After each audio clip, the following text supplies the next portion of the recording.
Hello दोस्तों, PhD का एक नया नोटिफिकेशन स्टार्ट हो गया है जो कि यूनिवर्सिटी ऑफ हैदराबाद से है। दोस्तों ये एक सेंट्रल गवर्नमेंट यूनिवर्सिटी है। दोस्तों सबसे पहले इन्होंने लास्ट डेट बताई है, तो 18 जून इसकी लास्ट डेट रहेगी। और इन्होंने बताया है कि आपको अपनी फ़ोटोग्राफ, सिग्नेचर और जो सर्टिफिकेट है, कैटेगरी सर्टिफिकेट, ईडब्ल्यूएस जो भी है, तो वो आपको स्कैन कॉपी रखनी होगी। और दोस्तों यहाँ पर इन्होंने कुछ और इन्फॉर्मेशन भी दी है। इन्होंने सबसे पहले एप्लीकेशन फ़ीस की बात की है कि जनरल एप्लीकेशन फ़ीस 600 रुपये रहेगी, ईडब्ल्यूएस के लिए 550, ओबीसी नॉन क्रिमिनल के लिए 400, SC ST PWD pH candidate के लिए 275 रुपये फीस रहेगी।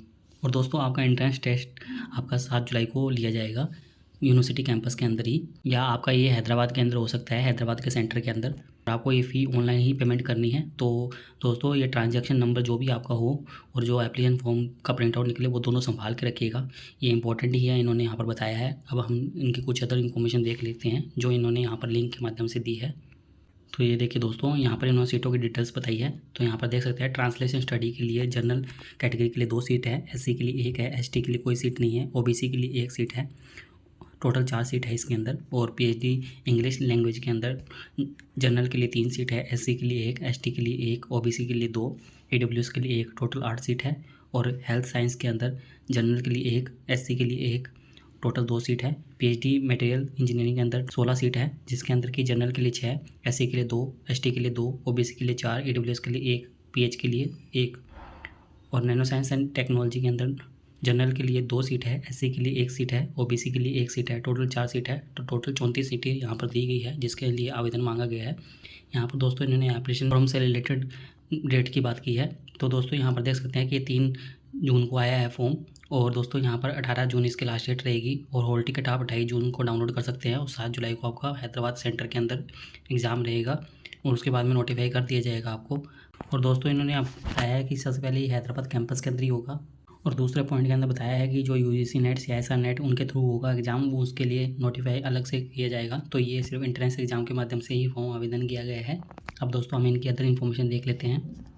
दोस्तों इन्होंने यहाँ पर एलिजिबिलिटी से रिलेटेड डिटेल दी है। तो स्कूल ऑफ ह्यूमैनिटीज़ के अंदर देख सकते हैं कि यहाँ पर इन्होंने डिपार्टमेंट बताया है कौन से डिपार्टमेंट के अंदर है और सब्जेक्ट कौन सा रहेगा, ट्रांसलेशन स्टडी। टोटल इंटेक 4 है।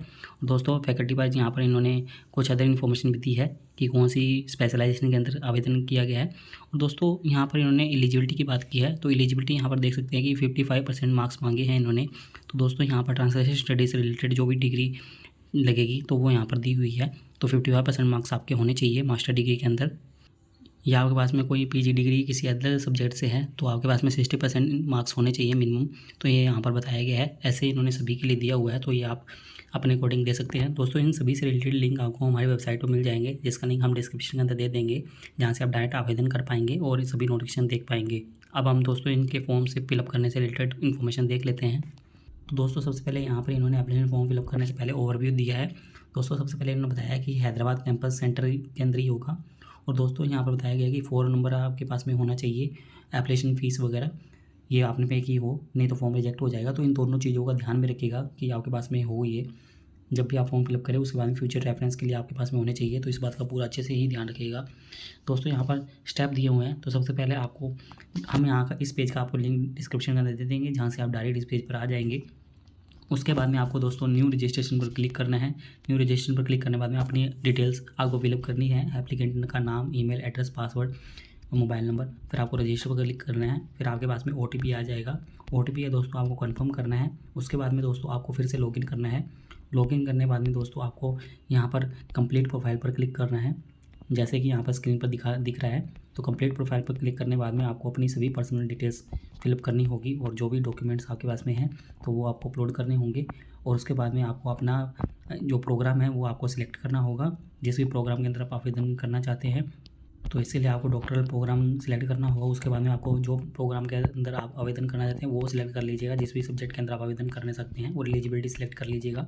तो उसके हिसाब से आपको यहाँ पर सभी इन्फॉर्मेशन यहाँ पर फिलअप करनी है। आपको अपनी एकेडमिक डिटेल्स डालनी है। ये पूरा इन्फॉर्मेशन हो जाने के बाद में यहाँ पर आपको पास में यदि कोई यूजीसी नेट ये इन्होंने पूरा कंप्लीट दे दिया है, जो उनके लिए भी है, देख लीजिएगा। और कुछ ऑप्शन ये रहेंगे भी, कुछ ना भी रहे, बट यहाँ पर ये इन्फॉर्मेशन आपको दिख रही होगी। इस प्रकार से आपको अच्छे से फिलअप करना है। आपको अपने ग्रेजुएशन सर्टिफिकेट भी अपलोड करने हैं।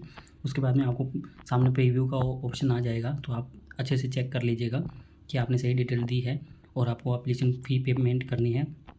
जो कि आपकी अपनी कैटेगरी के हिसाब से शो हो जाएगी। उसके बाद में पे करने के बाद में आपके सामने ये स्क्रीन ऐसे ही आ जाएगी। उसके बाद में आप वेबसाइट पर फिर से रिवर्ट हो जाएंगे। तो दोस्तों अब आपको ये ट्रांजैक्शन आईडी ये जो भी आपको शो कर रहा हो तो वो आप अपने पास रख लीजिएगा। और यहाँ पर प्रिंट फॉर्म का ऑप्शन दिख रहा होगा तो प्रिंट फॉर्म कर लीजिएगा।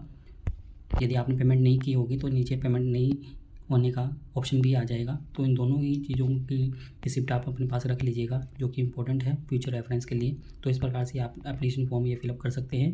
दोस्तों उम्मीद करते हैं आपको हमारे द्वारा दी गई जानकारी अच्छी लगी होगी। यदि आपको हमारे द्वारा दी गई जानकारी अच्छी लगी हो तो आप हमारे चैनल को सब्सक्राइब कर सकते हैं और आप हमसे टेलीग्राम पर भी जुड़ सकते हैं ऐसे ही PhD से रिलेटेड नए अपडेट के लिए।